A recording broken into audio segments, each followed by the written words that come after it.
The Dave Hooker Show, represented by Banks & Jones, Tennessee's trial attorneys.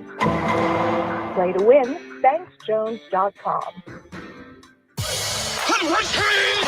The Dave Hooker Show. A presentation of Off the Hook Sports. Objective insight, expertise, top guests. Available on YouTube, Apple, Spotify, and the Off the Hook Sports app. Download now for free. Also available on offthehooksports.com.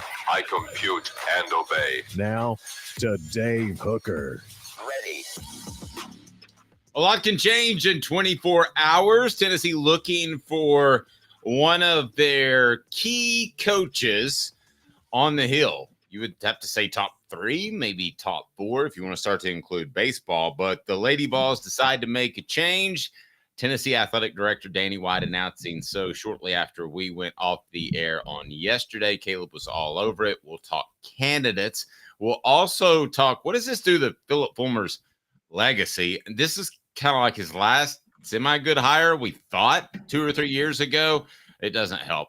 SEC football versus SEC basketball coaches, which are better? And should Rick Barnes target a player like Zach Edey in the transfer portal? 2 teams that are in the Final Four have a big man.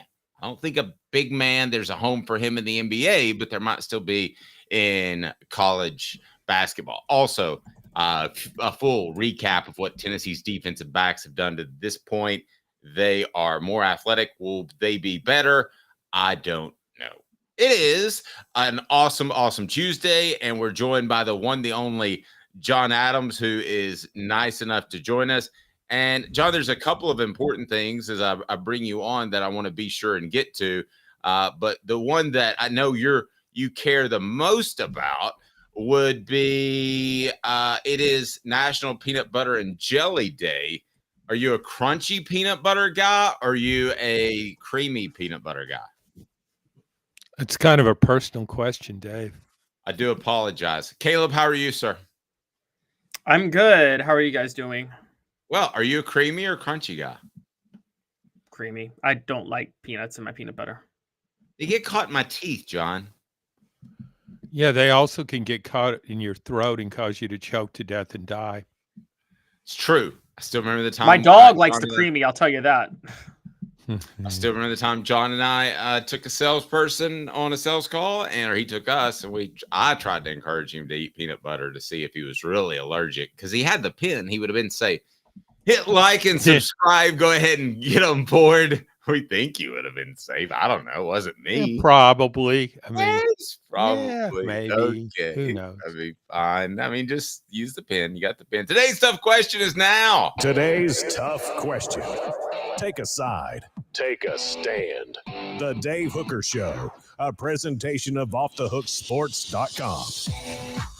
All righty. Today's tough question is brought to you by our good buddy Don Self, State Farm in Chattanooga. I'll tell you more about him.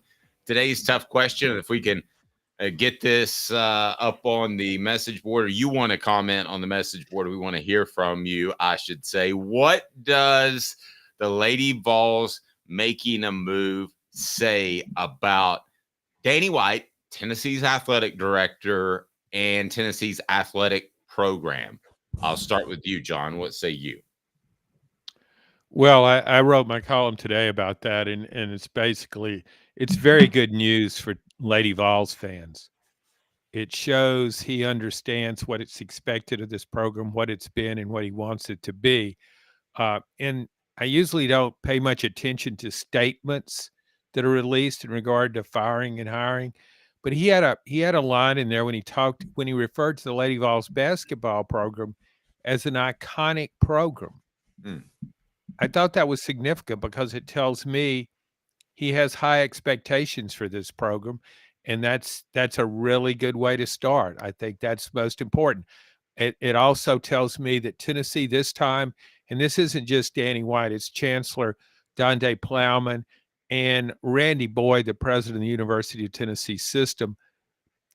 If you look at what's happened in the recent past, Tennessee has started spending money. It gave Josh Heupel a lot of money as football coach, almost doubled his salary. It paid a lot of money to Rick Barnes to stay when UCLA was flirting with him. So I think it also kept Tony Vitello when schools were coming after him. So I think Tennessee in this case will spend the kind of money it takes to hire an accomplished coach. Caleb, I know we're going to get to a lot of those candidates, but take it away, my man. Well, John, you can go ahead and just say, Caleb, you were right, from last week. That's true. There was a personal disagreement here. John thought it would be a year away, right, John? Yeah, excuse me. And I think what happened, this is a big part of hires now, or firings even. Tennessee needed to rally NIL money. If you're going to keep Kelly, you got to bring in transfers. There just aren't enough players on board. She hasn't recruited well enough. Your last gasp option is a transfer portal, but NIL investors, I don't think would have been willing to invest in her. Why would you? So I think that was one of the factors in the hiring. And when I was talking to you guys last week, and both of you seemed to think that Danny White would make a move. And I really didn't think he would after he extended the contract last year. And I didn't know if there was that much sense of urgency. And I really didn't know how committed he was to Lady Vols basketball.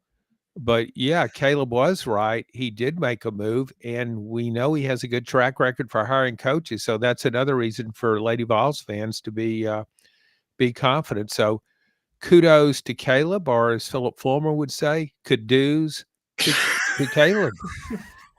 Kudos. Quite, and I want to be real clear. And I want to be real clear. It wasn't us. People were telling me that he would wait. So it was more Caleb. And Caleb, I think the people telling me that illustrates, and we're going to see this. We discussed it yesterday. Moving forward in the search, it's going to be a very quiet search. There's not going to be a lot of news leaked. That's how Danny White does his business. Speak to that.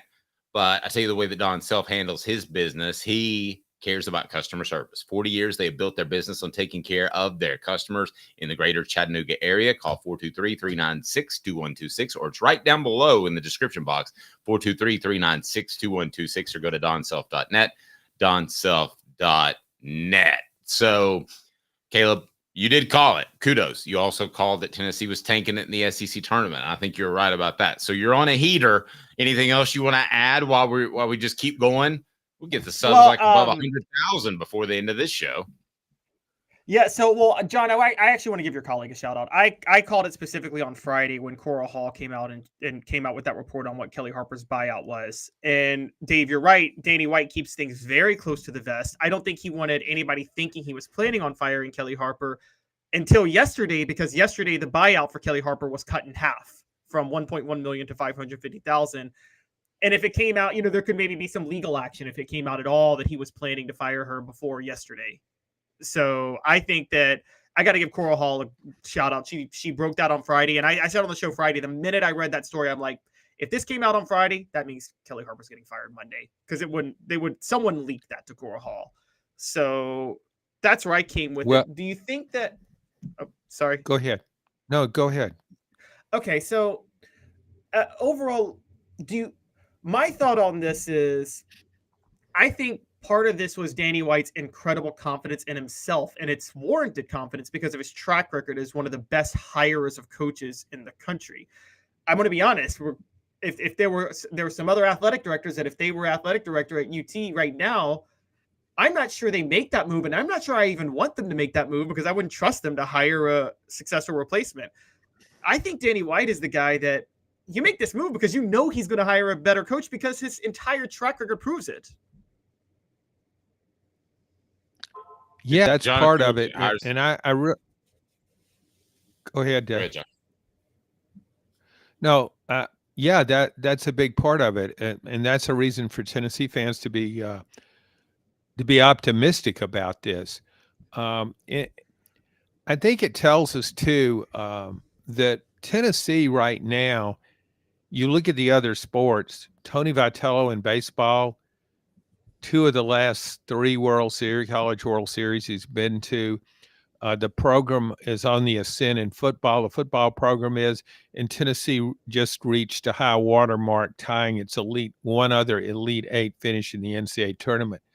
So I think now with the Lady Vols program, Tennessee will be able to hire someone who matches that group. So I credit a lot of this optimism. It's not just to Danny White, but to Randy Boyd, the president. I think he's really committed. I mean, he's a businessman.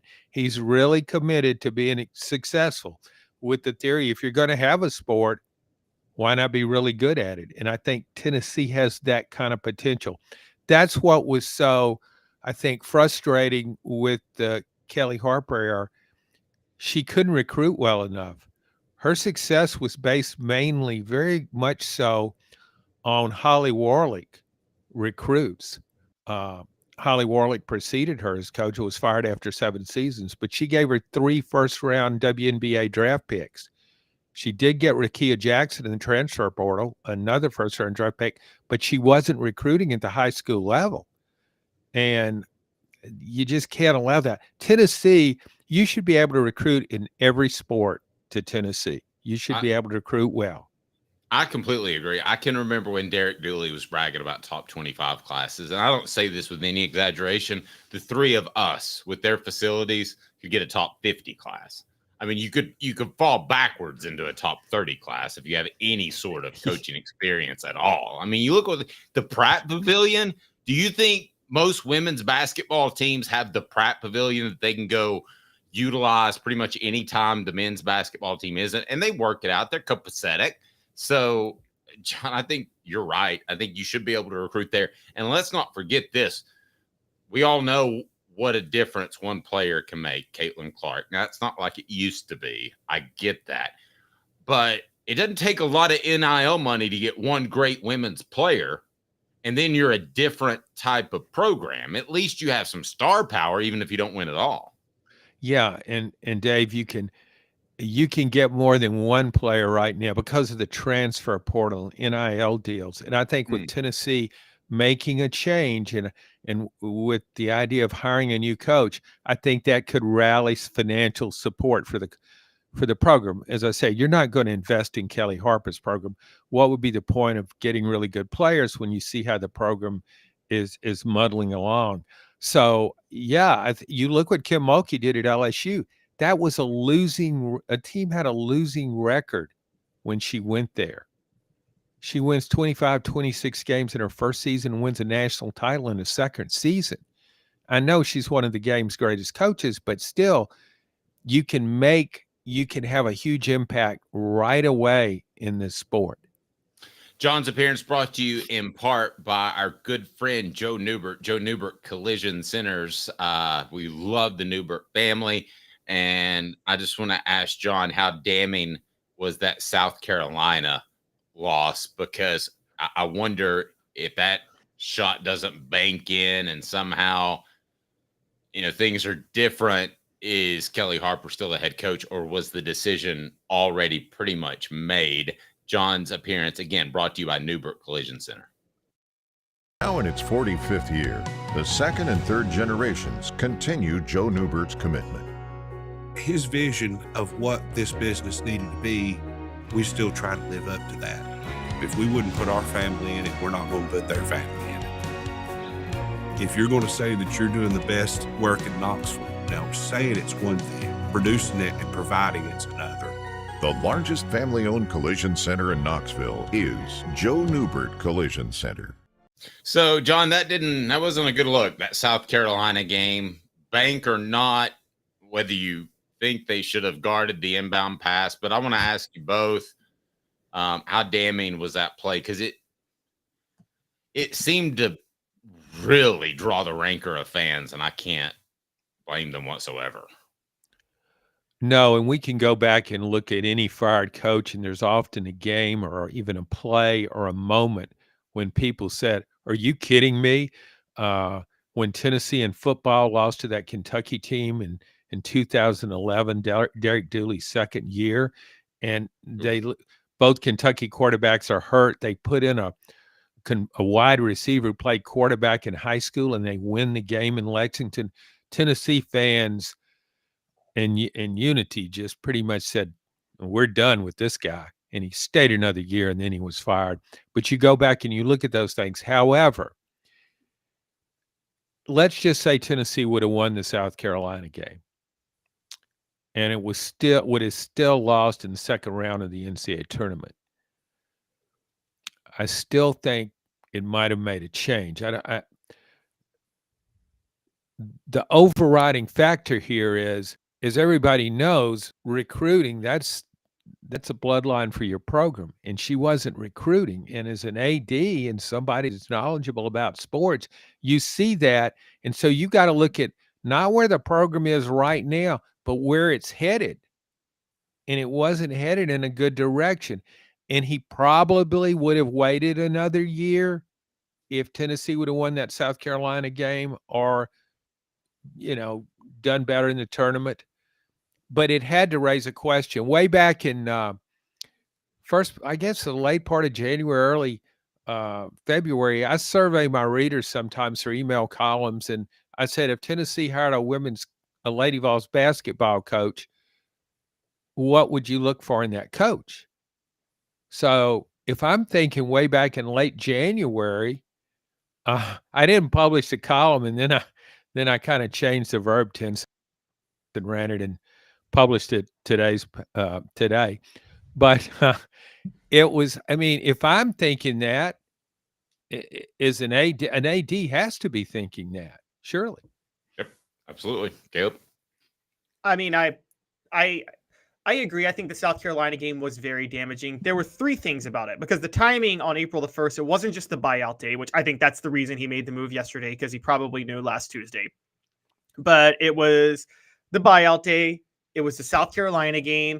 It was the underachieving with Rakia Jackson. But then there's two other things to it. One is getting eliminated by NC State of all teams with the coach that NC State hired to replace Kellie Harper. NC State fired Kellie Harper, and Tennessee says, well, NC State made a mistake. Kellie Harper's our person. And then 5 years later, NC State, with the coach that they hired to replace Kellie Harper, eliminates Tennessee from the NCAA tournament. And then the big thing, guys, yesterday was the most talked about NCAA tournament game I've ever heard in women's basketball, beyond any Tennessee UConn game, was that LSU Iowa game. Caitlin Clark, Angel Reese. Now, that's the story. UConn is still in the Elite Eight. They beat USC, so they're going to the Final Four. But in the midst of this women's college basketball storyline taking hold across the country and everybody talking about the sport, Tennessee's nowhere to be found. And I think that was utter humiliation. No, and John, along those lines, listen, I like to consider myself a businessman. I think Danny White's a businessman. I like to spend money on things that make me more money and not so much that don't. The Lady Vols have always lost money, but it's a matter of how much money they actually lose. However, with the proliferation of all the media and all the different channels and the popularity that's happened lately, is this a movement? Could we see women's basketball actually be profitable at some point? Because if so, if that's what Danny White sees 10 years from now, then he definitely made the right decision. Yeah, it's hard for me to imagine women's basketball becoming profitable. LSU won a national championship last year in women's basketball, and I think it lost $8 million. So to me, that's crazy. So I would have been fine if Danny White would have just sat on his hands and not done anything, because you spend money for stuff that makes you money. I know, but you're going to have a women's basketball program, and you don't want to lose. You want to lose less money. And I think if you look at the big picture, when you look at like what Pat Summitt won 8 national championships with the Lady Vols basketball program, with her program, the two were synonymous. What that meant for Tennessee, and this is something that's kind of hard to measure. But Tennessee was known nationally and really internationally for Pat Summitt in women's basketball. And how much money did that make for Tennessee? I don't know. It's pretty nebulous, but she was a high profile coach, high profile person, and she was connected to Tennessee, and that brand became very important. So I don't think you can just measure it in ticket sales.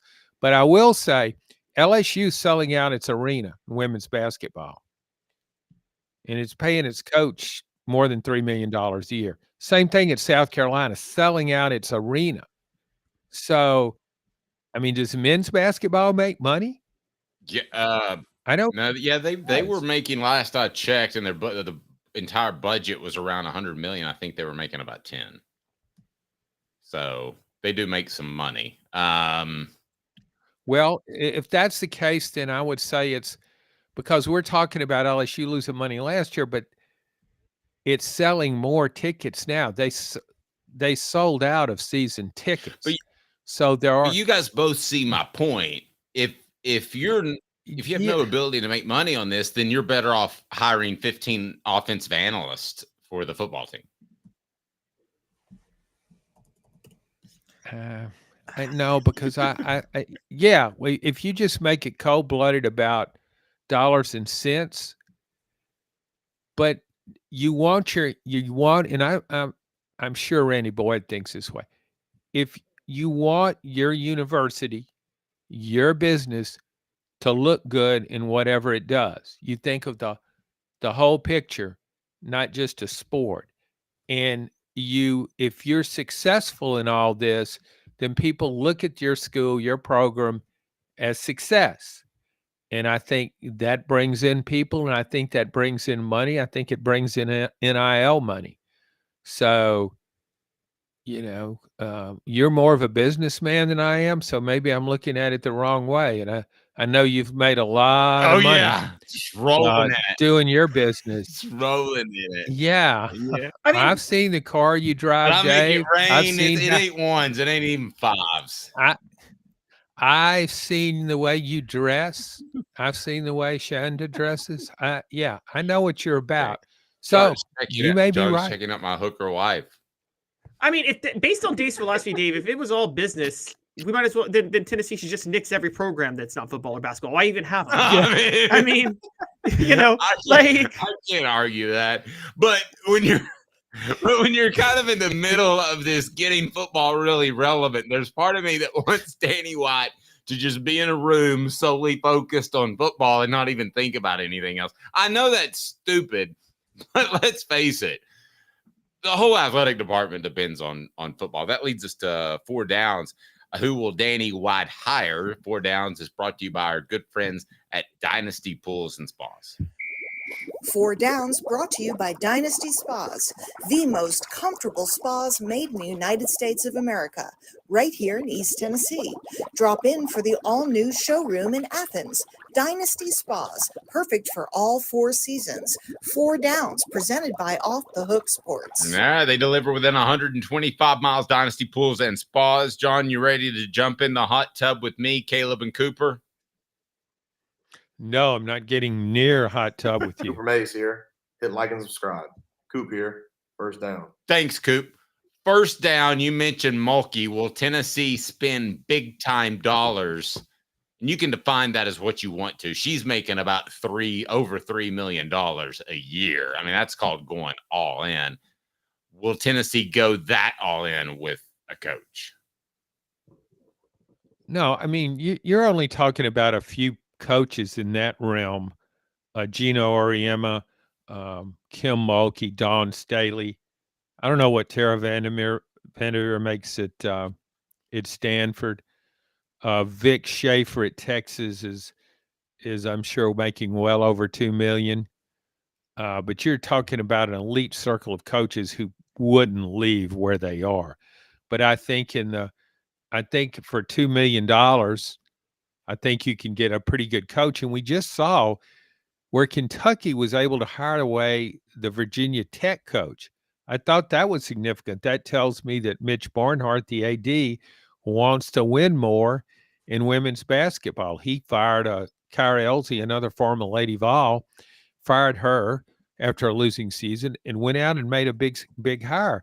And so Virginia, I'm sure that was about money. I don't see why you would leave Virginia Tech for Kentucky. See, on the face, it seems like a lateral move, but that tells me you got more NIL money at Kentucky and you got a bigger salary. So I think Tennessee can do that. I really think Tennessee can get a top 10 coach.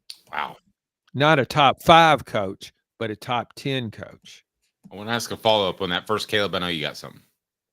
Yeah, I'm actually going to go a little more extreme to the no and say I think they're going to go cheaper, because I do think Dave has a point with the business side of it. But the reason I say that is, the reason I say that is because, again, I keep going back to this. Danny White's the best identifier of coaches that nobody else knows in basketball. I mean, he found Nate Oates. He found Felicia Leggett-Jack. He found Katie Abrahamson Henderson. I mean, he has found coach after coach after coach that nobody else wanted, that has turned into a huge success. He probably already knows a coach of women's basketball nobody else wants that would be a smash success at Tennessee. And if nobody else wants her or him, they will probably be a very good bargain at Tennessee, and they could turn Tennessee into a very good program at the same time. Caleb, you're right about that. That's what, and I was asking someone who's knowledgeable about the sport and about his track record. I said, I'm thinking he may have somebody out there that wouldn't even be on my radar or most people's radar, because he's got that track record. However, I think in this case, it's not just Danny White. I think it's the chancellor, Donde Plowman, and the president, Randy Boyd. And I think Tennessee it's firing one of its own here.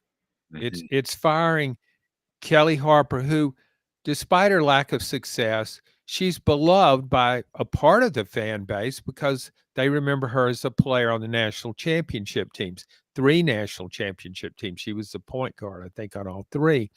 When Tennessee won consecutive ones in the late 90s. So and she's very likable. So a lot of people, not everybody was happy with this move, even though it was the right move. And based on the records and what was going on, you needed to make the move. So I don't know that Tennessee wants to bring in kind of an unknown. I think it would make like to make a head-turning hire here. If it were just Danny White, I agree with you. But I think overall, Tennessee might be looking to get a name coach. Can you tell me real quick why you don't think they can get a top 5 coaches? Caleb's got second down, but you said top 10, but not 5, and you were very specific about that. Why do you think that? Okay, top 5, Gino Auriemma. Okay. Just literally the coaches are already at a stable spot. You're not talking about the money aspect of it. No, because Gino, Mulkey, right. Don Staley, Tara Vanderveer, that's 4, and you're not hiring Vic Schaefer away from Texas. Right. I mean, they're all, so yeah, that's, I don't think, okay, here's hypothetical. What if Kim Mulkey was still at Baylor? Maybe. Got to remember, Kim Mulkey loved Pat Summitt. It's kind of her role model in coaching. That being said, would you call her? I think Tennessee would. If what I'm saying is correct, if Tennessee wants to make a splash, and it was known that Mulkey and the administration that weren't as tight as they once were when she left Baylor, as she won 3 national titles there. I mean, it's not like Baylor was going to fire, but I think she would be interested in the job. She would have been interested in the job. If Tennessee would have offered the same amount of money that LSU did back then, and LSU weren't even the picture, wasn't even in the picture, it wasn't an option, I think Mulkey would have considered Tennessee. A lot of it would have to do with Pat Summitt because she cared so much about her, and she has a big ego. She's not afraid to fail. She wouldn't be afraid of coaching in Summitt's shadow. That wouldn't have bothered her. It's Caleb and Coop. Look down. Cooper Mays here. Second down. Go, Caleb. I just want to add one real quick thing, and then I'll go to second out. It's very quick, but there was the issue with the Baylor sex assault thing, and Kim Mulkey made some very questionable comments while she was at Baylor. And given that Tennessee had just settled a sex assault lawsuit, I don't know if they could afford to bring Kim Mulkey on. I just wanted to point that out with the PR, but yeah, but I don't think that was significant enough. Okay. That's fair enough. But John, I don't think any of us think that they're going to spend $3.5-4 million on a women's basketball coach either. No, but if you could get the best coach in the country, whoever that you would think that is, and you could get them for $3 million, why wouldn't you do it? Seems weird to me. But no, why wouldn't you? That's fair. All right, what down, Caleb? Okay. I mean, well, just one more thing on that. When Tennessee kept Rick Barnes, that was a Randy Boyd move. I mean, when has Tennessee ever in its past said, "Oh, we're going to pay a basketball coach more than a football coach"? It just wouldn't happen. You're talking about when UCLA came after him. When UCLA came after him, yeah, I thought that was pretty impressive that Tennessee was able to retain him. Let's get second down. Cooper Mays here, second down. Had a false start on that one. Caleb, go. All right, so John, I'll start with you. I have thoughts on this, but should Tennessee hire a former Lady Vol? Should they avoid the Lady Vol tree altogether, or does it just depend on whether or not the former Lady Vol is the most qualified to coach at Tennessee at the time? It didn't on their list. Well, I mean, despite the track record, if you think the best person for the job is a former Lady Vol, then you should make the hire. But the only possibility there would be Carol Lawson at Duke. And to me, Carol Lawson hasn't done enough to get this job. I think she wanted the job when it was offered to Kellie Harper, but she had no track record as a head coach back then. So that kind of eliminated her. But now she's got a track record. She's been at Duke 4 years. 1 year they cut the season out because of COVID, and the other 3 years she's averaged about a little like 20 wins, a little over 20 wins a year. She's been to the Sweet 16. For this job, I would want somebody with a better track record. And I also think, Caleb, getting back to the thing about NIL, if you've hired 2 Lady Vol point guards, former Lady Vol point guards, and you fired both of them, would you really hire a third Lady Vol point guard? Yeah, and especially one that's just like, I think 65% won 65% of her games. That would be it's just that would be that's not enough. And what down, Coop?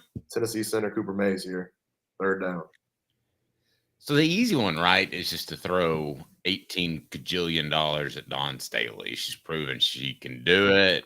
That's come up on the message board. And by the way, I love the fact that there's so much interest in the Lady Vols too, because I wondered if that had waned a little bit with the recent history. But John, you're more tied into the women's basketball game than I am. Would Dawn Staley even entertain something? No, that would be like asking Gino to leave UConn. She built that program from ground level. She's maintained it. She's won 2 national titles. She kind of does what Pat Summitt did. She doesn't really recruit so much as she just chooses. Okay, yeah, I'll take you and you and you. No, I don't need you.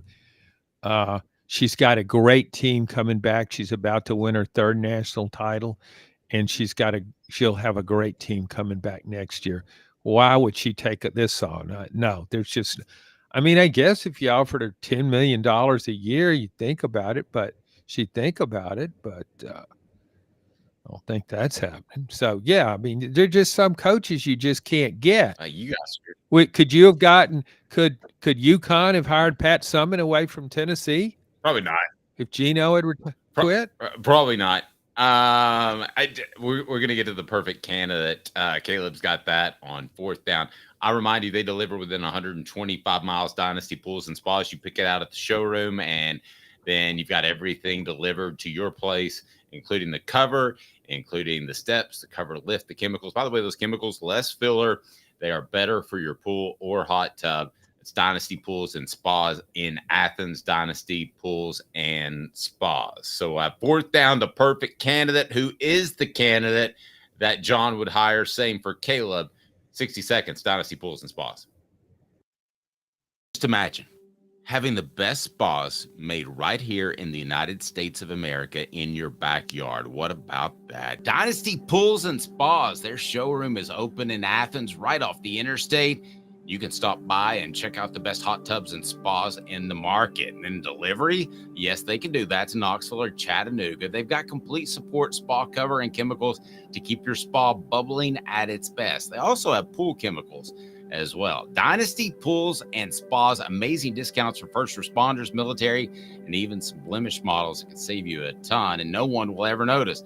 Mention Off the Hook Sports, get $500 off. Mention Off the Hook Sports, get $500 off. Dynasty Pools and Spas. Go to dynastypoolsandspas.com or stop by that showroom in Athens. dynastypoolsandspas.com. Dynasty Pools and Spas. Cooper Mays here. Hit like and subscribe. Thanks, Coop. Hey, Caleb. All SEC center Cooper Mays here. Fourth down. Hit me.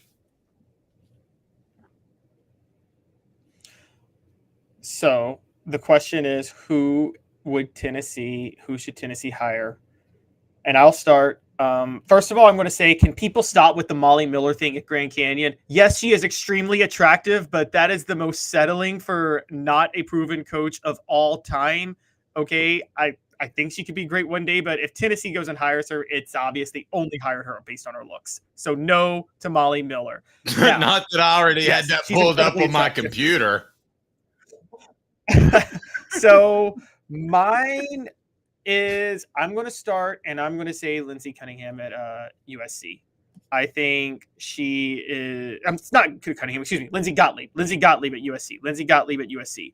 She took Cal to the Final Four. Look at how bad Cal's been ever since she left. She's got USC. She took them to the Elite Eight. They lost last night to UConn, but she's built that program up. She has really built up. She's taken every program she's been at to heights that it really had never enjoyed before. So I think Lindsey Gottlieb is the perfect head coach that Tennessee can get that's realistic. John, I'm going Molly Miller, and you can see why. She has an opportunity to take her team to the Final Four in Division II for, I don't know how long. We just look at her. All right, John, who would you select that's realistic? Well, Dave, I mean, this isn't a joke. You shouldn't be talking about somebody just because they're attractive. I talk about how attractive you are all the time. Well, that's different. We're tight, but I mean, it's very inappropriate what you're saying. So, Sorry. Yeah, my number one candidate for the job would be Molly Miller. Just based on her potential. I mean, I really don't know what she looks like, but just based on what she's done already and her potential. No, okay. 5 years ago, when Tennessee hired Kellie Harper, Jeff Walls, the Louisville coach, wanted the job. It didn't give him the time of day. I don't know if he would still want the job, but I would hire him in a heartbeat. He's a winner. He's good with the media. He can promote. He's just been extremely successful there. Played for a couple of national titles. He can recruit. So that would be my number one pick, because I think of him as somebody Tennessee could get and could afford. Interesting. What does this say about Phillip Fulmer's legacy at Tennessee? John's appearance brought to you by Newburgh Collision Center. No laughing. No laughing. Okay. Stay tuned. Go ahead. I'm sorry. I'm sorry. Collision Center. In its 45th year, the second and third generations continue Joe Newbert's commitment. His vision of what this business needed to be, we still try to live up to that. If we wouldn't put our family in it, we're not going to put their family in it. If you're going to say that you're doing the best work in Knoxville, now saying it's one thing, producing it and providing it's another. The largest family-owned collision center in Knoxville is Joe Newbert Collision Center.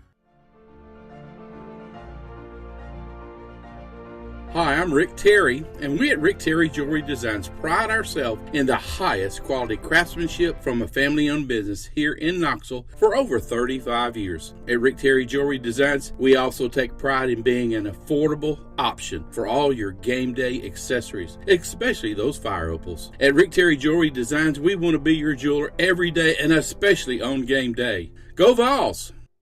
Hi, Mike Davis here with City Heating and Air, reminding you to always dare to compare. Our team provides quality local heating and air service, installation, and maintenance across East Tennessee.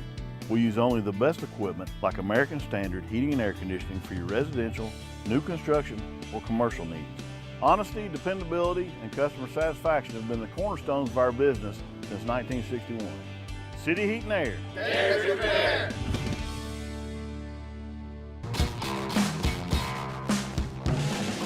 How's it going, guys? This is John Clabo with Tennessee Homemade Wine and Tennessee Cider Company, and I could hardly sleep last night. I'm so fired up to tell you guys about the club.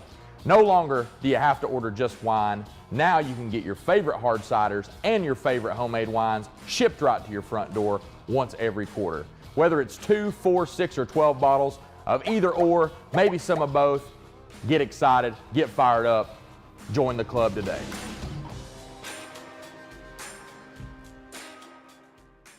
2021 Ford Mustang 5.0 GT, 33,540. 2021 GMC Sierra 1500 Denali 4x4, 46,980. 2022 Ford Expedition King Ranch 4x4, 67,550. Ray Varner Ford, your East Tennessee Ford dealership.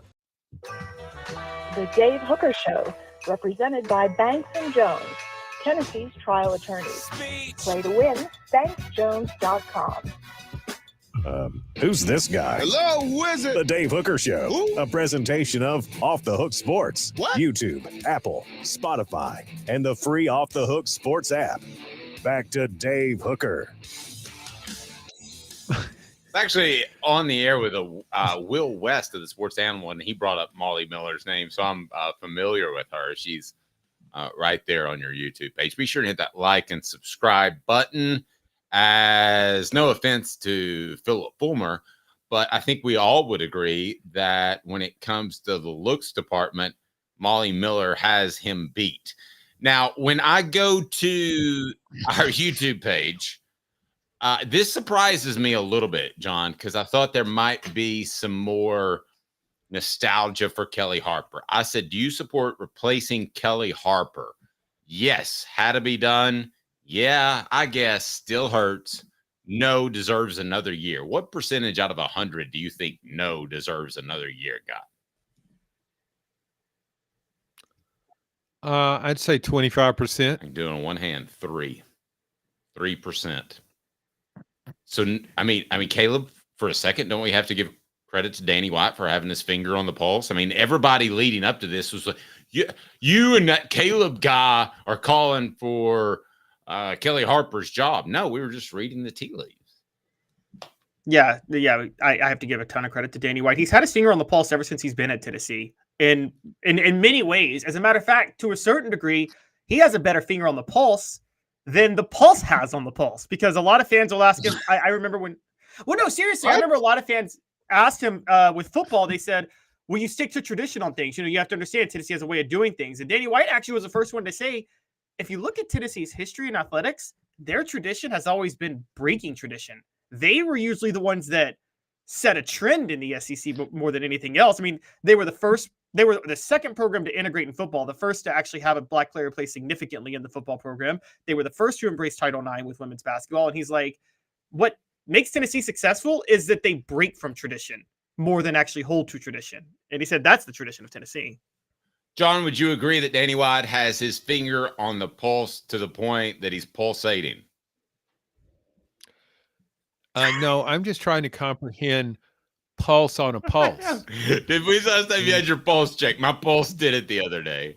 It's like, yeah, here's like pulse on a pulse. You're right crossing out. For those on our audio platforms, okay. John was crossing his hand. All right. Caleb brought this one up, so it wasn't me. It wasn't John. We're not piling on to Phillip Fulmer.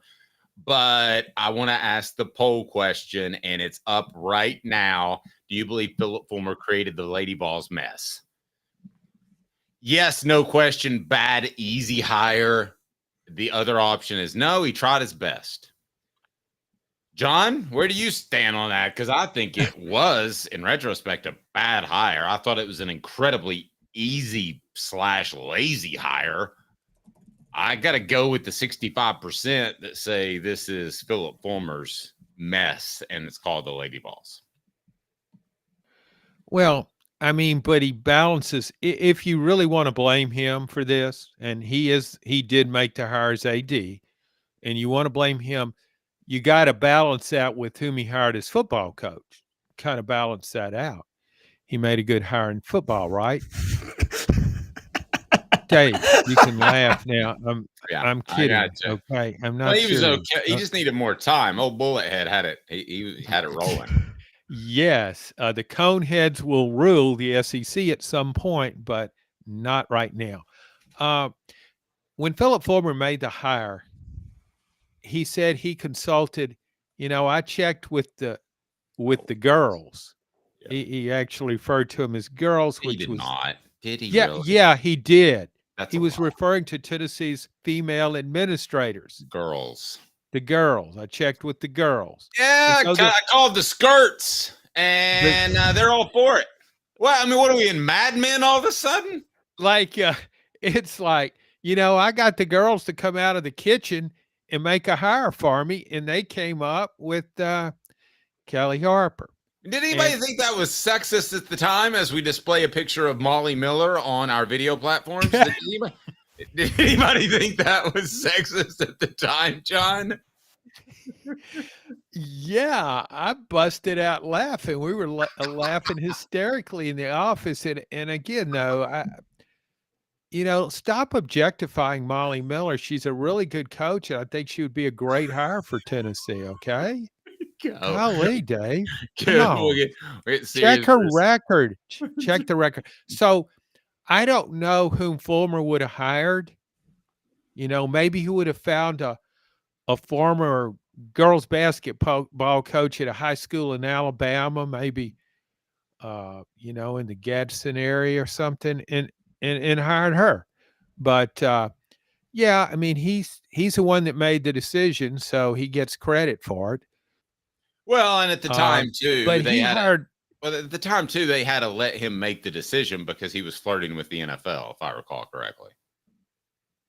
That used to be his go-to for contract raises. That your characterization of that whole era is really not very accurate, Dave, because if you remember, Tennessee got with him, it wasn't just AD. He was doing two jobs. He was coaching Tennessee's offensive line, blowing a whistle at practice, and dressing like he was a football coach all the time. So it was kind of a 2-for-1 deal and save money. No, but back then, the administration, again, don't think of it just in terms of AD. I mean, the home administration was a joke. So I don't think they would have spent the money or had the wherewithal or the sense to go out and hire a big name coach. And, you go to make a hire, you check with the girls and see and pull the trigger. Exactly right, Molly Miller. All right, go ahead, Caleb. So on the broader sense, the truth was, John, you are right. I said, what did I say last week if Tennessee's in the search? And I trust Danny White not to do this, which is don't cave to the Lady Vol Mafia contingency that has these unnecessary, unreasonable demands that say, we're the Lady Vols and you have to do what we say. They treat the program, they're going to derail the program the same way Notre Dame football's been derailed because Notre Dame has this insistence that they do things a certain way. And that's why they haven't won a national title in 35 years. So we all knew from the start, was Phillip Fulmer ever going to be the type of AD that would stand up to a contingency like that within his own program when Phillip Fulmer just wanted the job to begin with and was going to do whatever it took? So my question is, I criticized John Currie, the hire from the start. I thought he deserved to be fired. I mainly criticized him because I knew he was a puppet to Jimmy Haslam. And when you're a puppet to an incompetent egomaniac and terrible businessman, I think then you're athletic, then you're not going to do a good job. And that's exactly what John Currie was.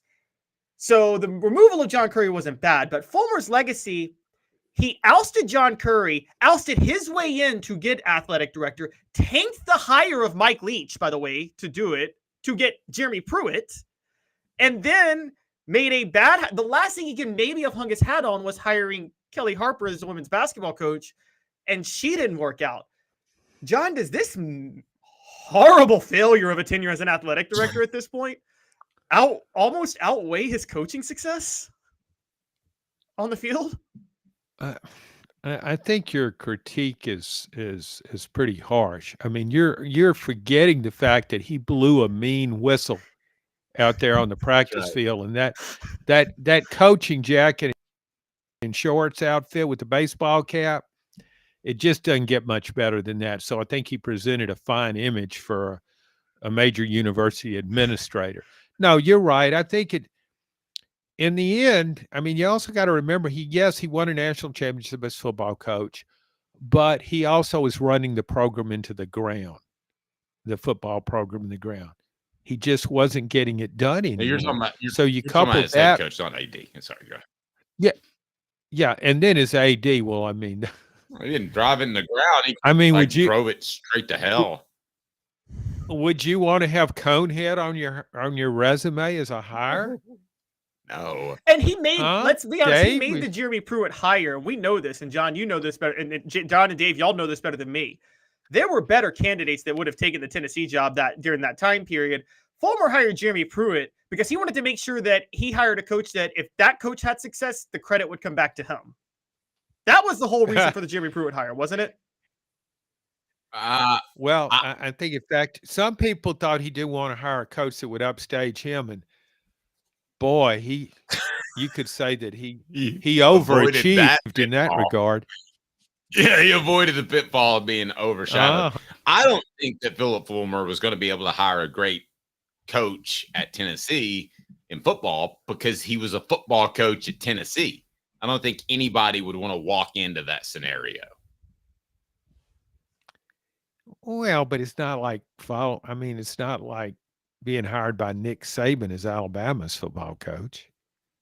Well, I wouldn't want to do that either because I feel like I'd always have to live up to him.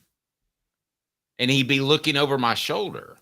I wouldn't. But he got fired as his last official appearance as a football coach was getting fired. Fulmer? Yeah. Yes. And he also reached out to try to get the job when the coaching search became a disaster in 2017. We found that out through the leaked emails. He reached out to John Curry to try to get the job. I'm here for you. I would certainly like to find the temp agency that placed him with Tennessee's athletic department.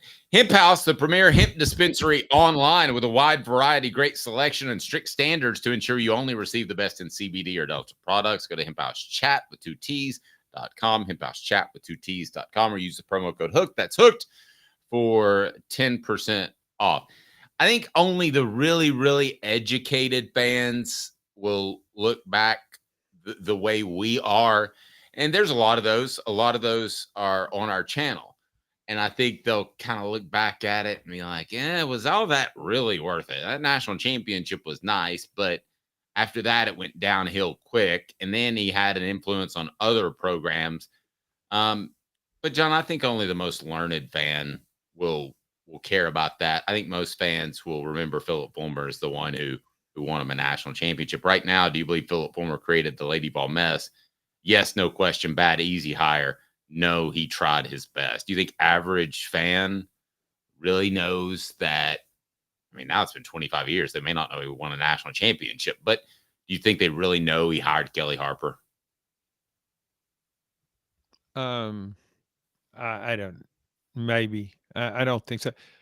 But are you saying that you think stupid fans still revere Phillip Fulmer? Is that what you're saying? I just want to be transparent here. John, it's absolutely just.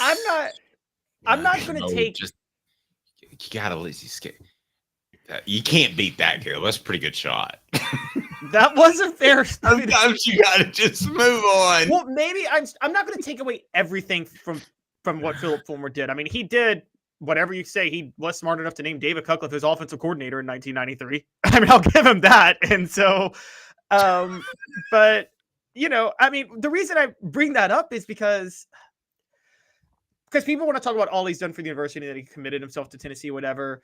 I'm like, yeah, but I still focus on his tenure as athletic director, because it's not like the athletic department was on fire. It was, but it's not like because of that they called him and were like, hey, can you please come save us for a minute? No, Phillip Fulmer worked behind the scenes to undercut John Currie. Not saying Currie didn't deserve it, but he worked behind the scenes to undercut him, to force his way into the athletic director position so he can make his own hires. And then after he tanked the football program and didn't do any good to the Lady Vol basketball program, he walks out with the severance package. Okay, he literally got a retirement package after firing Jimmy Pruitt for calls. So the idea, I'm not going to knock his national title in football, but the idea that he deserves any break for what he did as AD, like, I'm sorry, he doesn't. I mean, he deserves every bit of smoke he gets for that. Well, but Caleb, go ahead. I want to say something, in defense of what Phillip Fulmer did. I heard through a source that before he hired Kellie Harper, and before he talked to the quote girls in the athletic department who apparently twisted his arm and said, you got to hire Kellie Harper, that he was actually considering Molly Miller. Who was, 21 at the time? She was a high school cheerleader. It would have been illegal, John. She was a high school cheerleader somewhere in Texas. The high school cheerleader. She was old enough for Lane Kiffin, probably. I've looked into your eyes. Yeah, she's dating Lane Kiffin. They meet at SEC Media Days. I look in your eyes and I see a great head women's basketball coach. So go in that we're going to get canceled. And we'll go ahead and hire you now. All right, John. Caleb brought this up to me. And by the way, John's appearance is brought to you by our good friends at Newbert Collision Center. Again, Newbert Collision Center. Remember that name if you ever need any repair work in East Tennessee. What the? What was he thinking? Release the hounds. The Dave Hooker Show. Keep cool. A presentation of OffTheHookSports.com. Caleb brought this up, and I first thought it was crazy, but he's might be right. Is the SEC, do they have better football coaches or basketball coaches? Because you kind of go into it saying you've got the two greatest with Kirby and Nick Saban. Well, you don't anymore. And you've got what Nate Oates is doing. You want to go across the board, South Carolina, you have Tennessee, Kentucky. I mean, Kentucky's Kentucky. They're always pretty good. So basketball coaches, how do you rank them, John, compared to football coaches in the SEC right now? Well, Nate Oates is, to me, the national coach of the year. Well, I guess you got to consider Hurley too, but what he did at Alabama this year was amazing, I thought. Especially given the fact that nobody got shot. Yeah, that was kind of a sidebar, but I think, you got to look at big picture. Yeah. No blood on the ground. So, treat every sidebar like a lead. Okay. I think the SEC has probably got better coaches in basketball than it's ever had. And there have been other times when it had really good coaches, but it's got a lot of really good coaches. When you look at even teams that weren't successful this year, have good track records and won at other places. How many national championship coaches do you have in basketball? I think you still just have one in basketball right now. Yeah. One. Calipari. And how many national championship coaches in football? You just got one. I think it's pretty even. I do too. I think it's when you pretty break even. It down like that. It's not. Yeah, and I look at this too. Like, and John, I look at this too. Like, if Mark Stoops is kind of your median, which I think we would agree he is, he's kind of down the middle. What's your median in basketball? I mean, you're median, a guy that's just kind of right down the middle of the road. That's a good coach, not a great coach. Who would that be? That would be compared to, let's say, Stoops at Kentucky from a basketball perspective. I think what we're going to get here is a lot of dead air. Okay, Caleb, go on. I was going to say Mike White at Georgia is kind of your median coach. But so that speaks well. I mean, Mike White went to the Elite Eight at Florida. I think before he took the Georgia job, he'd was averaging over 20 wins per season for 11 years. So, I mean, if but I think he's in the bottom half of SEC coaches. I don't know what to do with the Missouri coach. He had a really good year. Now he's had a really bad year. South Carolina coach, he's just getting started. Had a really good year, but I don't know what he'll do long term. LSU coach, a couple of years, took over a bad program. Jerry Stackhouse at Vanderbilt. Who would you rather have as your coach? I'm very fond of Paris at South Carolina. I had some dealings with him. I thought he would be very good. I didn't think he'd have the kind of season that he had. But if that's your second tier coach, and let's put based off accomplishments, Barnes, Pearl, Calipari would be on another level. But if Lamont Paris, Caleb, is your third tier coach, then you've got a darn good group of coaches in the SEC. And I think I agree with John that it could certainly rival football. Well, and the way I look at this is each program compare their football coach to their basketball coach. I think we're all in unison right now that South Carolina has a better basketball coach than a football coach, right? Yeah, that's almost you got four SEC football. You got four SEC football coaches who are about to get fired. I can't think. Yeah, so I mean, Jerry Stackhouse is gone. Go ahead.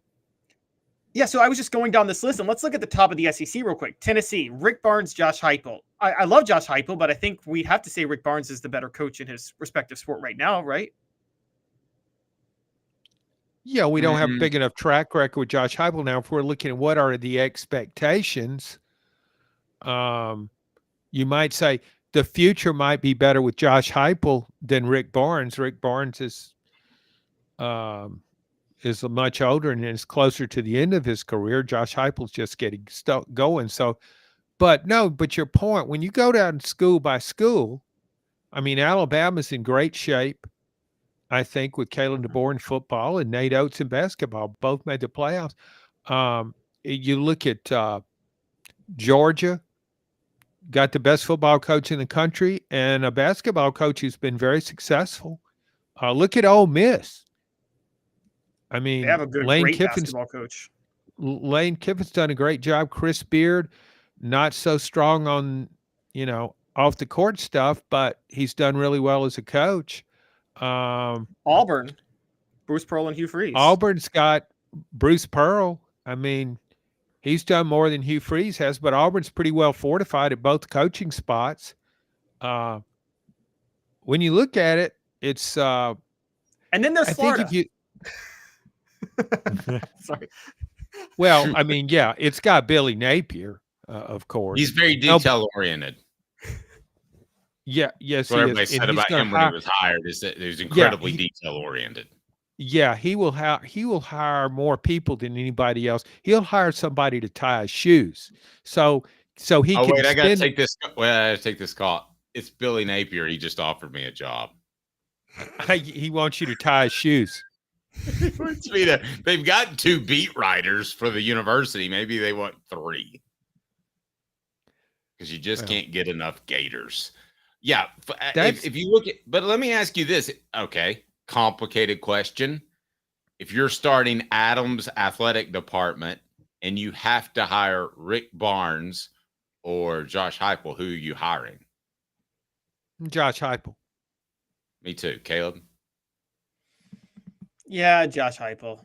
Kind of bird in the hand as opposed to 2 in the bush, right? It's almost like, I mean, they always say the devil but Why don't you get that bird in the hand? You have 700 wins. In the bush, you've got maybe a championship. Okay. That's good. I mean, that's go ahead, Caleb. I was going to say W you know versus W you don't know, because like you typically go with the W you know, but it's like in this case, sometimes what you don't know could be worth more. I mean, it's a bit. Josh Heupel's a bigger risk, but also potentially bigger reward. But yeah, I'm going down this list, and guys, when I look at the schools, I gotta say that I would think that Missouri and LSU are the only ones that I can say have definitively better football coaches than basketball coaches. And I mean, even because, Arkansas has Eric Musselman, and I think he's, even though they struggled this year, he's significantly better than Sam Pittman. I mean, I can just tell you guys that up front. And Florida's basketball coach is significantly better than their football coach. Texas A&M's Buzz Williams is more proven. I think by just a slight edge, SEC has better coaches in basketball. But are we in an era, guys, and you guys have covered coaching searches way more than I have. Oh yeah, I knew what to do yesterday. That's for sure. It seemed like there was a lot more settling on really terrible coaches in the SEC in the 90s in all sports, wasn't there, than there is now? It just seems like the last settling hire that just was baffling to me was Ed Orgeron, and then he went and won a national championship. So what do I know? But I mean, I don't think I don't think mediocre, like underwhelming, terrible hires are even possible in the SEC anymore with the money that goes around. That's a really good point, Caleb. I credit former SEC commissioner, the late Mike Slive, for a lot of this. He really made basketball a point of emphasis. He was on the NCAA tournament selection committee at one time, and he realized SEC just wasn't scheduling tough enough non-conference opponents. And so he made that a point of emphasis, and SEC schools got the message. But I think a side effect of that was that it showed that he cared about basketball. He knows it's a football conference primarily, but why not be good in everything? And so why not be good in basketball? And so you see all these SEC schools, to your point, Caleb, are willing to pay big bucks to basketball coaches. I mean, Kentucky just hired a women's basketball coach away from Virginia Tech. I mean, that tells me they're making that, they want to have a better program. That was a big hire for Kentucky, but they're just, in basketball, the SEC schools are really trying to be better. And so that's good. And you're right. When you go down school by school, you would say the league is stronger in basketball coaching than it is in football, but it's strong in football too. John, great stuff as always. His appearance brought to you by Newbert Collision Center. Have a very fantastic rest of the week, and we will talk to you on Tuesday. Okay, I got to go write a column on Molly Miller. Take care, guys. If you need any art, I will be glad to provide that. It's on the screen now. I can send you that link. No problem whatsoever. I had no idea what you look like. Yeah, I know you didn't. All right, John, great stuff. I appreciate you. John may be a little bit older, but he's not dead yet. I can tell you that. This day in Tennessee sports history coming up, and also a complete breakdown of Tennessee's defensive backs, why they'll be better, even though they have the experience that I do, basically, of playing football for Tennessee. And should Rick Barnes target a player like Zach Edey? Edey is not the only big man who's having success in this NCAA tournament. I'm telling you, Quality Tire Pro, the Eberle family, has been serving Chattanooga since 1957. All major brands of tires, full service, automotive, brakes, alignments, oil changes, and more.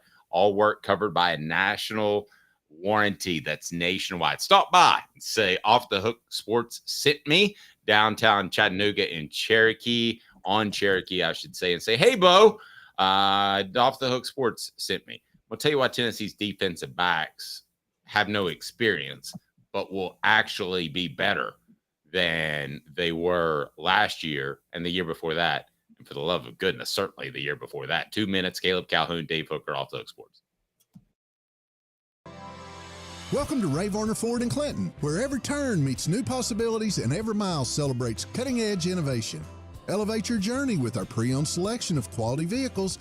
2021 Ford Mustang 5.0 GT, $33,540. 2021 GMC Sierra 1500 Denali 4x4, $46,980. 2022 Ford Expedition King Ranch 4x4, $67,550. Local you trust, pre-owned vehicles you can afford. Varner Ford, your East Tennessee Ford dealership.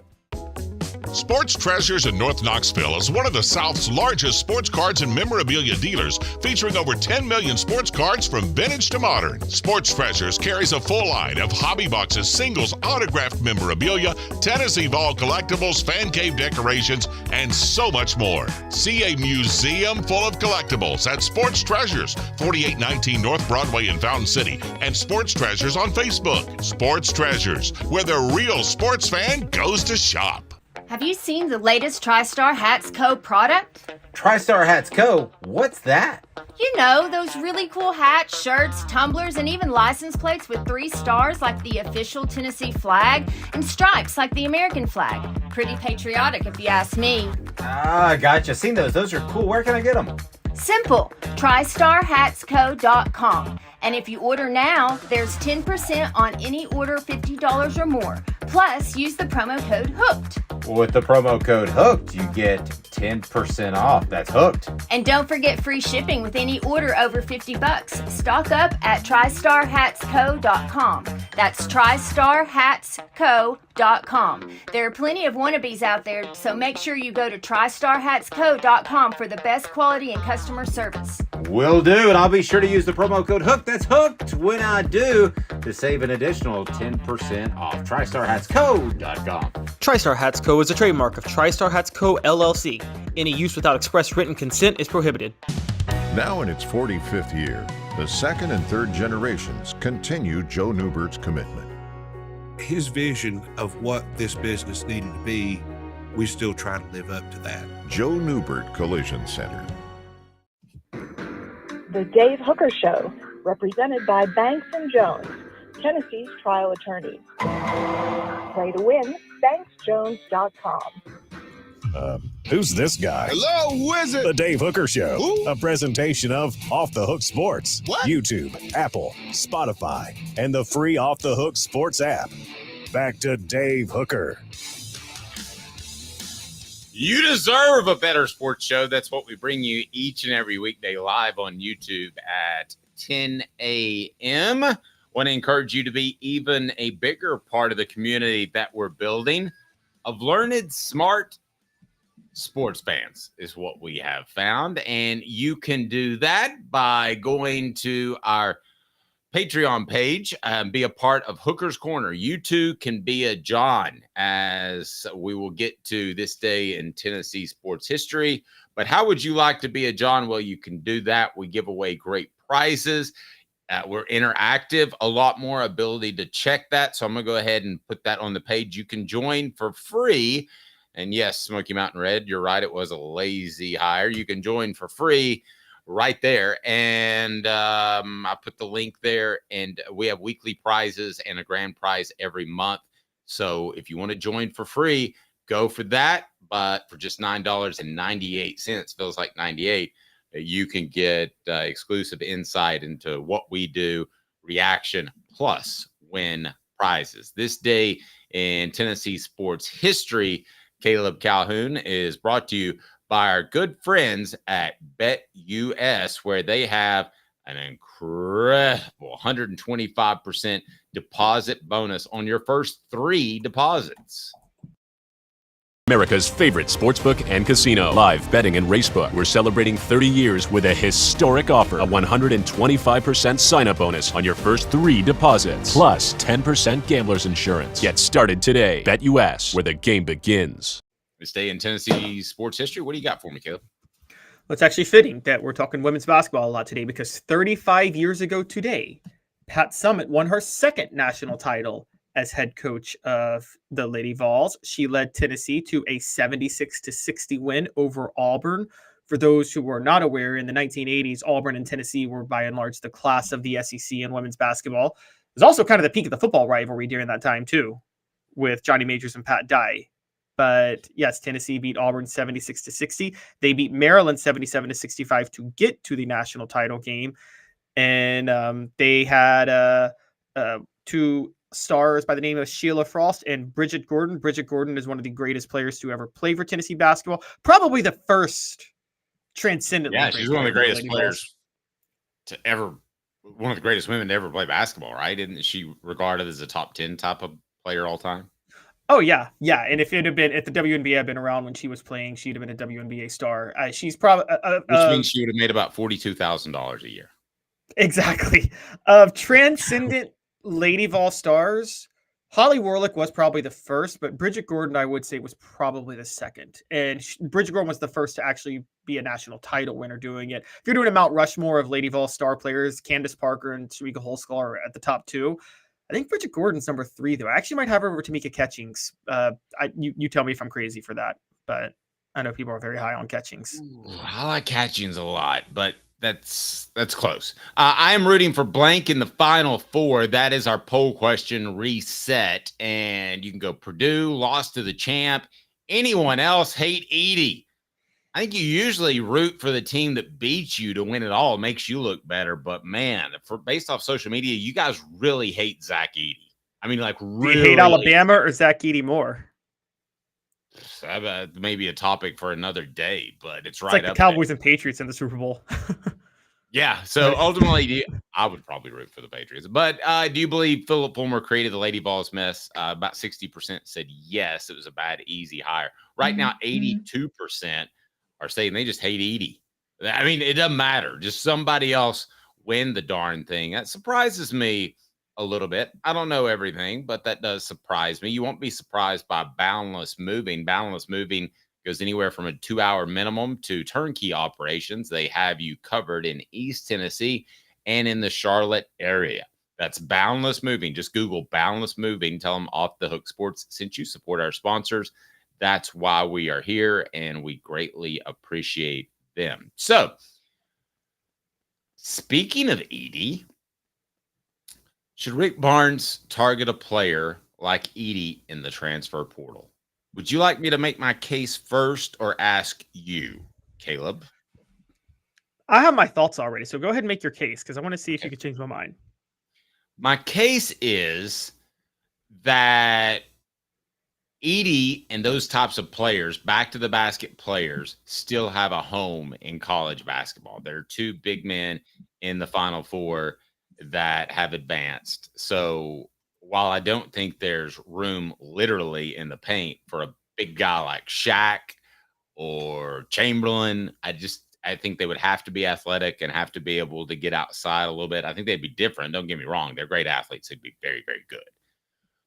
But I think in college basketball, you can still do the down low, dump it like Kevin McHale, Robert Parrish, whoever you want to pick. I picked a couple of Celtics, but those post moves are still doable at the college level. Also, I know a lot of you are upset about Zach Edey camping out in the lane. If you go back and watch some of the videos, because Caleb pointed this out to me, that you just have to get 1 foot outside of the lane to be considered out of the lane for the 3-second call. I've seen some video that a lot of fans are pointing to as this is proof he was in the lane. He was actually like a ballet dancer. He was taking his right foot, getting outside, then he'd pivot over to try to shift over to the other block, get his left foot outside. And if you really watch his footwork, I mean, it's hard not to have some real appreciation for the guy. So I think you can still do that. I think it fits Barnes in particular because players can play a tough defensive style for him, a la kind of a boring style at times. I think they would do that for him. Also, I still think you can get out and run because I'm talking about one big man. I'm not talking about putting together the front court of the 80s Boston Celtics with McHale, Bird, and Parrish. I'm just talking about one big guy. So am I crazy or am I on the mark that a Zach Edey that you could dump it down to and get a deuce is the way to go? I may be being a traditionalist, Caleb, because I like in a lot of sports tradition, I like defense. So I could be way off base here. I'm curious what some of our listeners think on the message board as well, Caleb. Well, I'm not against going down, playing in the paint to win. I've said this for a while. There's a market. There's going to be an NBA team, Dave, that gets two bigs and plays an inside-out game, and they're going to be very good because no team is constructed to go against them. Totally agree. I think you could be way ahead of the curve. Yeah, exactly. And so, again, I bring it up, but like, guys, in the 2010s, when floor spacing became common in the NBA, I'm a Grizzly fan. The Grizzlies, what did they do? They had Marc Gasol and Zach Randolph, and they were just like, we're going to pound it down low every single time. And they almost got to the finals doing that. And if they had a scorer, they would have gotten to the finals. So I'm not against the concept, but Dave, I got to be honest with you. There's not a lot of Zach Edeys out there in the transfer portal. I think that's where it's different. Zach Edey's not your run-of-the-mill big guy. One, he's 285 pounds. Also, if you notice, and this is what caught me off guard with him, that's different about Zach Edey this year than last year when Purdue got sent home early. Zach Edey is able to play a little bit away from the basket defensively now, which he wasn't able to do last year. And on top of that, he's actually not far, but he plays. He can. I think you're being overly kind, to be real honest. He was better than last year. I will just say that when Purdue got eliminated, he's also a more effective. Got a puppy who would be better than he was last year away from the basket. Okay. He's also a much more effective passer now from underneath the basket, which you don't get a lot of that in a lot of big men. Now, I think there's certain parts to Zach Edey's game that are just rare on their own. And because of that, I don't think you go for, I think Rick Barnes needs to go for exactly what he went for this past year in the transfer portal. Go for the next Dalton Connect. Now, I know that's not easy to say. You can't just say go for the next Dalton Connect. But I do think you find a veteran that's a scorer that needs to improve a part of their game that would fit perfectly with Rick Barnes. Because, Dave, going for a Zach Edey, that's like saying go for a Cam Newton at the junior college level in college football. Well, no, but I'm not saying you're going to get another Edey, but that direction, I believe there is room for that. And I think we all saw how tough that was to defend for Tennessee. And doesn't it give Rick Barnes kind of a natural sort of out as a way to win the NCAA tournament? He can always drop it down low and say, well, shots just didn't fall. I lost another NCAA tournament game. I mean, that to me makes a lot of sense. And you pointed out that, and your column still online, is that Rick Barnes is poised to be incredible because he showed that he was willing to change at 69 years old. I agree with that. This would require a vast change of saying, hey, we're going to walk it up. We're going to dump it down low and see what happens. Do you think he would be willing to do that is maybe even a tougher question. No, because I don't think he should. Because I think this only works because of a player like Edey. And by the way, Dave, let's be clear. Purdue's not the favorite to win the Final Four. UConn is. And UConn's an overwhelming favorite to win the Final Four. And yeah, but nobody's going to. Yeah, but I think you would agree nobody would complain if Tennessee had an Edey type and they were in the Final Four and they were still long shots to win the whole thing, right? No, they wouldn't. But the problem itself wasn't that Tennessee didn't have an Edey in that game. The problem was that Jonas Aidoo was incredibly soft. And I mean, that's and I think next year, by the way, you talk Barnes projects development, maybe he already has his Edey, because I'm just going to say he's not Edey, but you saw how JP Estrella physically played Edey in the second half of that game, right? I mean, he played him, he forced him left a few times and Edey got much less efficient. You can play Edey right. There's just not a lot of people that do it. Wisconsin did beat Purdue in overtime because they played him tough under the basket in the Big Ten tournament. I just don't think Tennessee's starting center, unfortunately for them, was just far too soft to be able to do anything, to the point to where Josiah Jordan-James, who was 5 inches shorter than Aidoo, waved him off the block on a free throw, and he said, let me get underneath because I'll get the rebound and you can't. That's embarrassing for Aidoo. I mean, I'm not trying to hate on Aidoo that much more, but he's really, really soft right now. I think, soft or not, he talked himself out of that game before that game ever began. Wouldn't you agree? I mean, he saw, and Smoky Mountain Red's referencing this in some shape, form, or fashion. Yeah, Edey he did exactly that. Maybe that's where I got it from subconsciously in Aidoo's head. And before it even started, that Aidoo watched him on film, was like, I don't want any dad blame part of this. That's exactly what happened. I mean, again, I always go back to the Blake Griffin's story. Blake Griffin was the clear-cut #1 pick in the 2010 NBA draft. And the book out on him was a bunch of scouts from the Big 12 were saying, you don't really want this guy. If you cheap shot him under the basket, he backs down. He doesn't want to get physical. 10 years later, Dave, who would you have rather had as a player for your career for a period of time? Draymond Green or Blake Griffin? I'm thinking Draymond, because, whatever you think of Draymond, he'll win the fights under the basket, right? Like, you think Draymond would have let Zach Edey punk him like that? No, but no, I don't. But two different players. I want to ask you this because it was brought up by Crystal on our message board. Does Tennessee need to get stronger in the post, regardless of what happened just with Edey? I remind you that we're represented by Banks and Jones. So, Caleb, does Tennessee need to get stronger in the post? Is that a mission statement, a movement from this point forward? Banks and Jones? Well, it's because they're Tennessee's trial attorney. You can play to win with Banks and Jones because they'll go to trial. You've heard of other lawyers. They say they'll go to trial and fight for you. They won't. They just want to settle. That's the easiest way out. Well, that's not Banks and Jones, led by T. Scott Jones. They won't settle. They'll go to trial for you. Tennessee's trial attorney. They play to win. Truly, Tennessee's trial attorney when it comes to criminal defense or personal injury. Why settle? It's Banks and Jones. T. Scott Jones. BanksandJones.com. So did Tennessee just get punked by Edey, or ultimately do they need to get better in the post? Is that an underlying issue with this team and ultimately the way Rick Barnes recruits from year to year? No, they just got punked by Edey because their star big man was soft, and their backup, the tough one, Toby Awaka, who is it's almost the opposite problem. He's not finesse enough. He's so aggressive that he picks up too many fouls. I never say this about any athlete. He needs to stay out of the weight room. He's big enough. I agree. He needs I mean, there's no fluidity to his movement. It's just like, I'm like, dude, that's enough. That's enough shrugs. You need to just work on your jump shot a little bit more, because if that guy had an offensive game, he left it behind when he came to Tennessee. Oh, I agree. And he it's kind of, he comes from that. He and Zakai actually both came from that New York AAU circuit.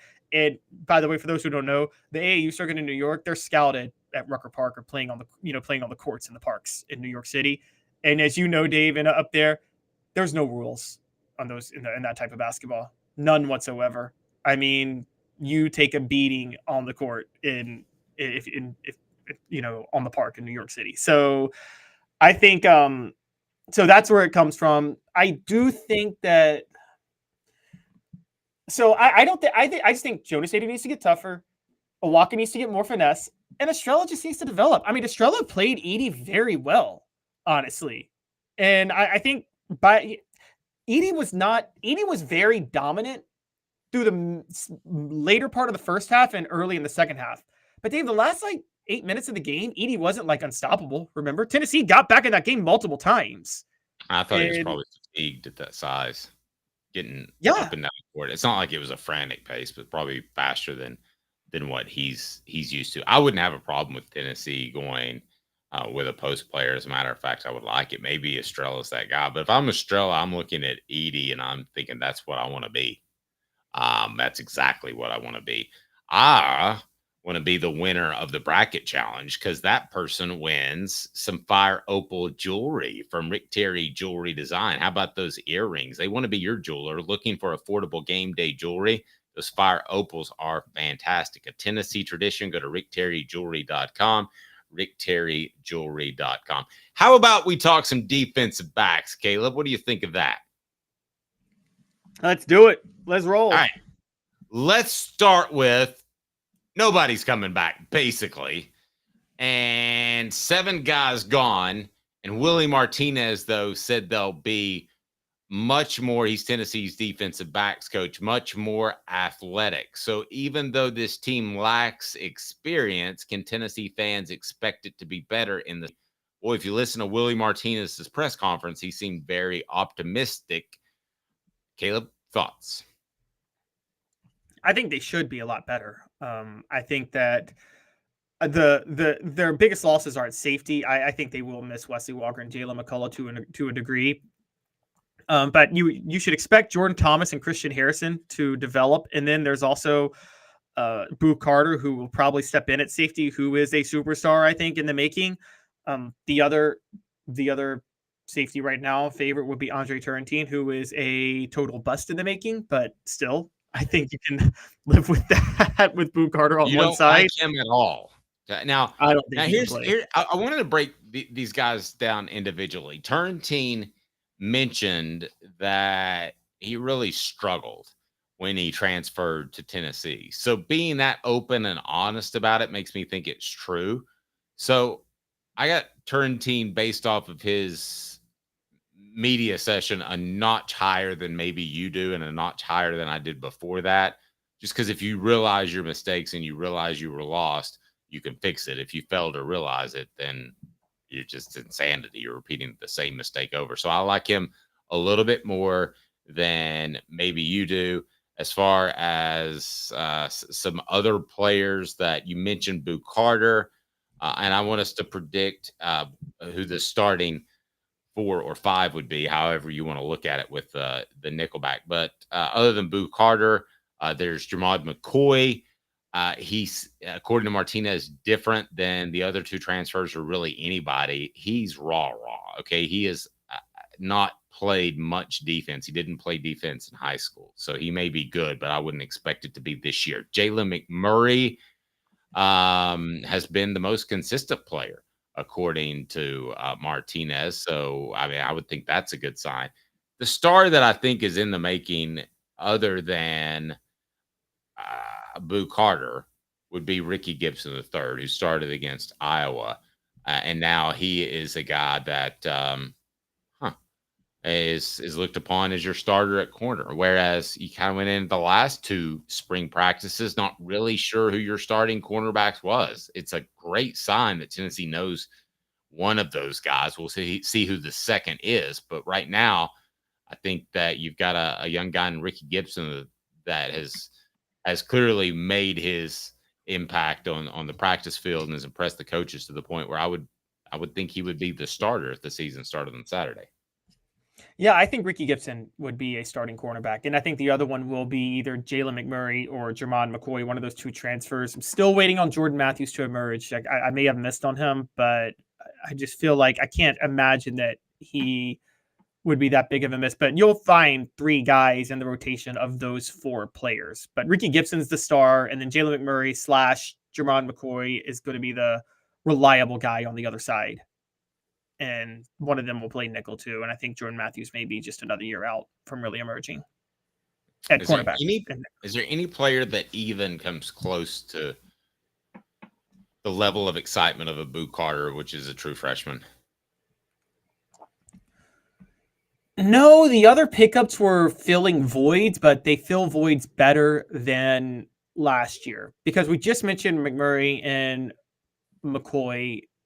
There's also Jacoby Thomas at safety, who I missed because we just brought up Andre Turrentine, but I think Jacoby Thomas is going to be the other starter at safety. I do too, as a matter of fact. And I was going to get back to safety. So I think it'll be. I hate to say a freshman's going to start. I think it'll be Carter at the strong safety position, and then at free safety. Oh, you just said his name. Oh my goodness. Jacoby Thomas. Jacoby Thomas, I think, will play there. He played at MTSU. I think they like him a lot. And I found it interesting, too, that they're looking for players who have gotten some development in college, but that realize they can take another step. So we talked about how Tennessee had this incredible advantage of NIL, and they did and they do. And that's not going away anytime soon. However, they may have an advantage in that their coaches are a little bit forward thinking here because the high school prospects aren't going to be the people you pay anymore. And I think it's no more evident than in Tennessee's defensive backfield. The guys that you're going to pay are going to be the guys that have proven it, the transfers, and the guys that you pay to keep. So Tennessee didn't feel like they needed to pay to keep anybody. So that tells you what they thought of the last group. And they paid for a lot of these guys. So that in and of itself tells me that the Tennessee understands NIL at a high level. I don't know if Billy Napier's still trying to pay Jaden Rashada $5 million or not, but that's not going to be the direction it goes. The days of Nico Iamaleava making $2 million a year, Caleb, that's not going to be the norm. No, that's not going to be the norm anymore either. And as a matter of fact, I'm going to do this. You guys are going to call me crazy, but I'm actually going to give a shout out to an article I read by Skip Bayless, of all people, 10 years ago, who wrote an article. I thought you were going to give a shout out to an article that you wrote. I thought that's what you were about to say. I was like, oh, that's not pretentious at all. I would like myself to introduce myself and my column. Go ahead. I have given myself enough credit for being proven right on quite a few things this month, so I think I'll humbly. I wrote something, by the way, on our Hooker's Corner Patreon page about what an incredible run you've had. So that is up there. So if you want to ask Caleb questions, all you got to do is go to Hooker's Corner. Go ahead and finish your point. So, reading about Skip Bayless, this was before opening the market to just pay players. He said that, don't worry about the competitive imbalance of opening the checkbook to pay players, because what he said was boosters would learn very fast that you can't throw that much money at football recruits because the ratings in football recruits are too unpredictable. It's too risky of an investment. And I actually think he's been proven right on that. Now, what he didn't take into account, what none of us took into account, was the transfer portal, where you could throw money at proven football players. But in terms of recruits, Dave, I do think that, and I don't know if you agree with me, I just think, I don't think it's like basketball, right? In football, a 5-star is too risky of an investment for a NIL collective, because you just don't know what you're going to get from that player most of the time. They're too unpredictable a lot of times. No, and what if you don't do well on him, there's 3 or 4 other guys that you could have had. I mean, I think the going rate for a starter is going to be $600,000-$700,000, somewhere in there, maybe pushing $1 million. But when you start paying superstar athletes, you have to look at this like the NFL and the salary cap. If you're going to spend $2 million on an Nico, could that have gotten you 4 high-quality defensive backs? I mean, I think we all love Nico, and I think he's going to be fantastic. But the argument for 4 quality players over 1 superstar could be made. I wouldn't make it, but it could be made, Caleb. Yeah, and you're certainly not going to spend that in the NFL on a rookie. You know, only Al Davis was stupid enough to do that with Jamarcus Russell. But most of the time, before the rookie scale was even a thing, you didn't spend that type of money on rookies because you knew it was too risky of an investment. So I agree. I think that was the focus on Tennessee this year, was they have a model that works, and it actually started with Michigan. That's how Michigan won the national title this past year. They actually focused. They said Michigan wasn't the most talented team. If you guys watched that Michigan-Alabama game, Alabama had more talent. Michigan was just more disciplined. The focus on Michigan from 2022 going into 2023 was, let's divert all of our NIL funds to keeping players who would otherwise leave for the NFL. They were the most experienced team with talent, the best combination of experience and talent by far in college football. And that's how they won it all. And I think Tennessee is replicating that model now. Hey, can I toot my own horn for a second? Sure, go. Okay. I told you all this would work out, the NIL money. It was not sustainable to pay a quarterback $2 million a year and promising that for 3 years. I think Tennessee got lucky and got the right one, or was skilled and used good judgment to get the right one. This is all working itself out. It could use a little more structure, but the NIL money should go to guys like Cooper Mays. It should go to guys who are already getting it done, have proven they have gotten it done. It shouldn't go to guys who have not proven it yet. And that's just a fact. You see up on the screen, if you're on our YouTube platform, our fantastic page that is Hooker's Corner, where you can win great prizes. Anybody that signs up today gets a free t-shirt, and we'll get that out to you. And the grand prize, we haven't determined yet. We'll take some suggestions on our Hooker's Corner page. You can sign up for free or join for $9.98, and you'll get that t-shirt. But anybody that signs up today gets access to me giving Caleb some love. It was the middle of the night, so I guess that didn't sound right. I couldn't sleep. Not the way you think. This isn't some OnlyFans, guys. No, I wrote something nice about Caleb. That's all I'm going to say. Brought to you by Sports Dave's Treasures. giving me some love on video. In on the middle of the Patreon. night when I can't sleep. That didn't sound right at all. I apologize. Everything. We're not even in the same city. Sports Treasures carrying over 5 million sports treasures and so much more. Follow on Facebook for the best sports memorabilia daily updates. Go to Sports Treasures TN. That's Sports Treasures TN. Also, I tell you what I can do for anybody that signs up today. If you prefer, I can hook you up with a TriStar hat. You see it right over my shoulder. Those are fantastic. We have the trucker caps available. So anybody that signs up today, and the link is in the message board, or right down below in the description page, can absolutely win something, because we're giving it away to anybody that signs up today. And that's more than one person. We'll give away weekly prizes and monthly grand prizes as well. For the one, the only Caleb Calhoun, I am Dave Hooker. Does Dave like gladiator movies? It was an airplane reference. Very good. Very good. Have you ever been in a locker room? Hey, Jimmy, you ever seen a grown man naked? He's Caleb Calhoun. I'm Dave Hooker. Do you know what I'm talking about? Have you seen Airplane? Yeah, I've seen Airplane, but I don't remember it as well. I saw it once when I was like 15. Roger. Vector. That's a clearance. All right. Thank you very much for that, Mead. Have a fantastic day, everyone. We'll see you at 10 a.m. each and every weekday on the YouTube. And be sure and hit like and subscribe if you haven't done that to this point. I forgot to say that, so please go ahead and do that before you head out the door. And also, don't forget to leave us a review if you're listening on an audio platform. It helps us get more people. So we've got Clarence. This